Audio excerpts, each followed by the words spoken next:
प्रणाम दोस्तों। आज हम इस वीडियो में बहुत ही एक सुंदर सा विषय लेने वाले हैं।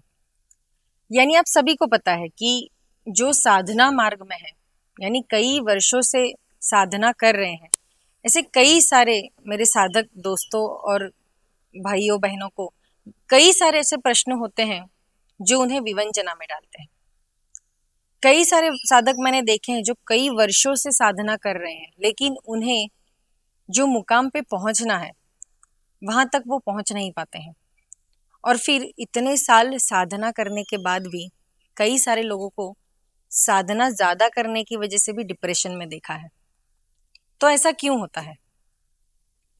तो कई सारी चीजों पे मैंने सोचा कि ऐसा होता क्यों होगा, क्योंकि इतने साल लोग साधना कर रहे हैं और हमारे भगवान तो ऐसे नहीं है कि उनके साधक की तरफ ध्यान नहीं देंगे। यानी कुछ गलतियां साधकों की होती होंगी कि जिसकी वजह से उन्हें जो मिलना चाहिए, जो मुकाम तक उन्होंने पहुंचना चाहिए था, वहां तक वो पहुंच नहीं सके हैं। तो ऐसी कौन सी चीजें हैं जो हम साधक अपने जीवन में, यानी हमारे साधना मार्ग में हम छोटी छोटी गलतियां कर देते हैं। शायद वो हमें पता भी नहीं चलती कि हमने क्या गलती की है, क्योंकि जब हम साधना करने लगते हैं तो कुछ लोगों को थोड़ा सा अहंकार भी हो जाता है। उन्हें लगता है कि मैं अच्छा साधक हूँ तो अब मुझे सब चीजें पता चलने लगी है, लेकिन ऐसे नहीं होता है। आखिर हम ठहरे साधक, तो कुछ छोटी छोटी चीजें हम कर देते हैं, कुछ छोटी छोटी गलतियां हमसे हो भी जाती है, शायद हमें पता भी नहीं चलती है। तो ऐसे दो चार गलतियां जो मैंने ऑब्जर्व की है, उसके बारे में आज हम बात करने वाले हैं। तो सबसे पहले मैं आपसे यही कहना चाहूंगी कि जब हम साधना करना शुरू करते हैं, यानी सबसे पहला दिन हमारा, कि जब हमने सोचा कि मुझे अब साधना करनी है, मेडिटेशन करना है, या तो फिर कोई भी अलग अलग जो फैकल्टीज है, जैसे कुछ लोग मेडिटेशन करते हैं, कुछ लोग ओंकार साधना करते हैं, ऐसे कई सारी चीजों से लोग भगवान से जुड़ने का प्रयत्न करते हैं। तो ऐसे में जब हमने पहली दिन सोचा था कि अब मैं साधना करूंगा या करूंगी, तो तब हमने हमारा लक्ष्य चुना होगा। यानी तब हमने सोचा होगा कि मुझे अध्यात्म के मार्ग पे या तो साधना के मार्ग पे मुझे यहाँ तक पहुंचना है।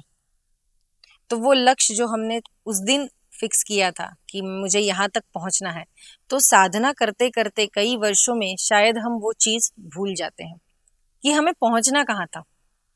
कई साधक ऐसे भटके हुए भी दिखने को मिलते हैं कि जो उन्होंने सोचा था वो चीज छोड़ के कुछ और ही कर रहे हैं। यानी अगर आपने पहले दिन ऐसा सोचा होगा कि मैं ओंकार करूंगा या करूंगी, या तो फिर मैं सोहम साधना को लेके आगे जाऊंगा या तो फिर जाऊंगी, लेकिन कुछ साल या कुछ महीनों के बाद ओंकार और सोहम छोड़ के कुछ लोग ध्यान करने लगते हैं या तो फिर कुछ अलग ही चीज ट्राई करने लगते हैं। तो जो भी चीज आपने सोची है वो तो आधी रह गई। तो ऐसी कई सारी चीजें जब हम आधी आधी करते हैं, तो उससे होता ये है कि कोई एक मुकाम तक हम नहीं पहुंच पाते। तो हम साधक की यही गलती हो जाती है कि हम हमारे लक्ष्य को भूल जाते हैं। तो साधना मार्ग में हमें आखिरी तक, यानी अंत तक, जब तक हम साधना करने वाले हैं तब तक यही चीज याद रखनी है कि हमें पहुंचना कहाँ है और कैसे पहुंचना है। तो एक मार्ग अच्छे से आप सुनिश्चित कीजिए कि यही मार्ग से मैं यहाँ तक जाऊंगा या तो जाऊंगी, फिर वो मार्ग आपको छोड़ना नहीं है। कई सारे मार्ग अगर आप चुनते रहे और उसके ऊपर कार्य करते रहे, तो कोई भी एक पूर्ण मार्ग पे आप पहुंच नहीं पाएंगे। मंजिल आधी अधूरी रह जाएगी और फिर उसका आपको डिप्रेशन और फ्रस्ट्रेशन भी आने लगेगा। तो ये पहली गलती है हमारी साधकों की कि हम हमारा लक्ष्य भूल जाते हैं कि हमें कहाँ तक पहुंचना था। दूसरी चीज है कि हमारी जो साधना मार्ग की जो जर्नी है, या तो फिर साधना मार्ग पे जब हम चल चुके हैं, तो ऐसे समय आंतरिक शांति और बाह्य शांति, ये दोनों का बहुत ही अच्छे से संगम करना पड़ता है, बैलेंस करना पड़ता है। क्योंकि जब हम साधना करने लगते हैं तो सबसे पहले बाह्य जो बाधाएं हैं वो हमें तकलीफ देती है। तो बाह्य बाधाएं क्या होती है? तो बाह्य बाधाओं में कुछ लोग आपको परेशान कर सकते हैं। वो लोग आपको बोलेंगे भी कि साधना करने से तुमको क्या मिलने वाला है, साधना करके तुम क्यों अपना टाइम वेस्ट कर रहे हो, और ये क्या तुम्हारी उम्र है कि तुम साधना करने लगे हो। ऐसे कई सारी चीजें आपको सुनने को मिलेंगी, जो कुछ चीजें मैंने भी एक्सपीरियंस की हुई है। तो लोग तो हमेशा ऐसे बोलते ही रहते हैं, लेकिन ऐसे लोगों का द्वेष नहीं करना चाहिए। वो अपने परे से सोचते हैं, हम अपनी तरीके से सोचते हैं।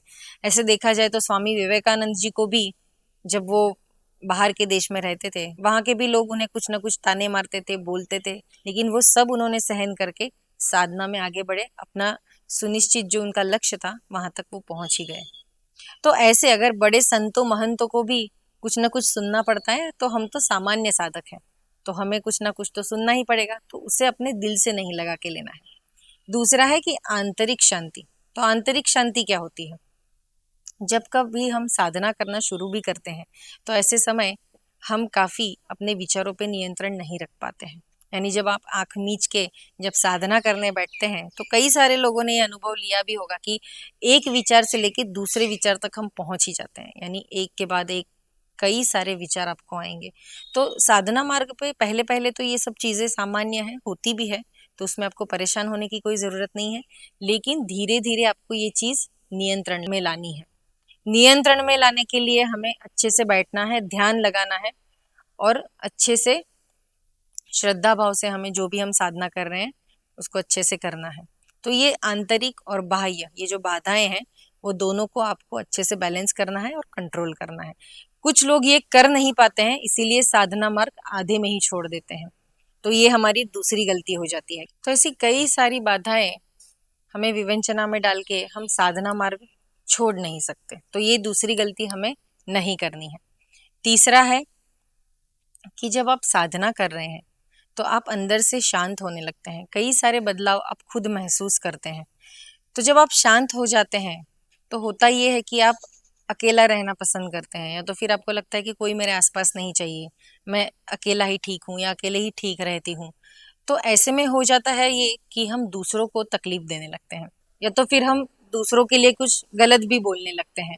तो मेरा यही कहना है कि आप जब साधना मार्ग पे हैं, तो हमें दूसरों का द्वेष नहीं करना है, दूसरों को तकलीफ हो हमारी साधना को लेके, ऐसा हमें कुछ करना नहीं है।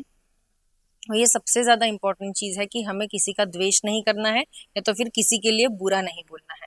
सबके लिए अच्छा ही सोचिए, अच्छा ही विचार कीजिए और अच्छे से ही बोलिए। और चौथा सबसे इम्पोर्टेंट है कि विनम्रता। अगर आप साधक हैं तो आप में विनम्रता होनी ही चाहिए।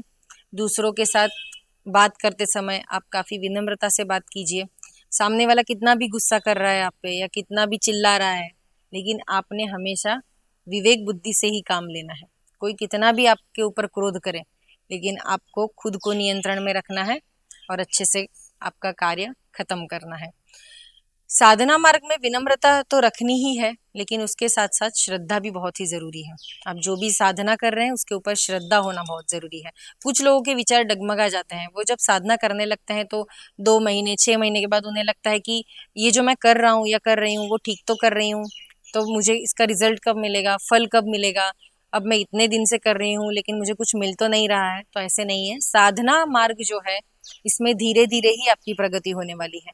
ऐसे नहीं है आज आपने इतना मंत्र कर लिया तो चौथे दिन कोई चमत्कार हो जाने वाला है। तो ये जो संभ्रमणा है इसमें से बाहर निकलिए। ऐसे कुछ नहीं होता है, जैसे जैसे आप साधना बढ़ेगी वैसे वैसे आपको फल उसका मिलने वाला है, लेकिन जब योग्य समय आएगा तभी वो चीज होने वाली है। तो कोई झूठी अपेक्षा नहीं रखनी है साधना में कि मैं ये करूंगी तो इतने दिन में मुझे ये मिलना ही चाहिए, ऐसे नहीं है। आप बस साधना कीजिए, बाकी चीजें देना नहीं देना भगवान के हाथ में है। तो ऐसी जो 4 चीजें मैंने आपको बताई है कि लक्ष्य पे ध्यान देना है, श्रद्धा रखनी है, विनम्रता होनी चाहिए और दूसरों के लिए भी काफी पॉजिटिव सोचिए। तो जितना मुझे पता था, जितना मैंने अपने साधना मार्ग में एक्सपीरियंस किया है, उसके ही बलबूते मैंने आपको ये चीजें शेयर की है। आपके पास कोई प्रश्न है या कोई विवंचना में है तो आप मुझे कमेंट बॉक्स में लिख सकते हैं, या तो फिर व्हाट्सएप पे भी आप मैसेज डाल सकते हैं। तो मिलते हैं अगले एपिसोड में ऐसे ही एक सुंदर विषय के साथ। अगर आपने इस चैनल को सब्सक्राइब नहीं किया है तो जल्दी से कर लीजिए, ताकि अगले जो भी वीडियोस आएंगे अच्छे अच्छे वो आपको उसका नोटिफिकेशन मिल ही जाएगा। तब तक के लिए धन्यवाद।